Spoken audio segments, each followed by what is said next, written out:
Some of my most fond memories are of the people, because I've seen in 7.5 years a lot of people come and go, and almost all of them have been really awesome, and they've left for different reasons, and that's been really fun, getting to know. You know, when you work with somebody for 8 hours every day, you get to know about them and you get to care about them.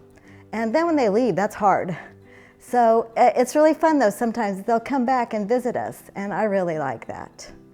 And also getting to know meet people from all over the world, the customers that come to my hometown, Hamilton, Missouri, to visit Missouri Star, that's pretty cool too. And they love meeting Jenny, and she inspires them and encourages them. And each of them wants to tell their story. And that's really fun to hear, and to realize that we're a part of something much bigger than just a fabric shop. We're not just a fabric shop, we're making a difference in people's lives. I really like that.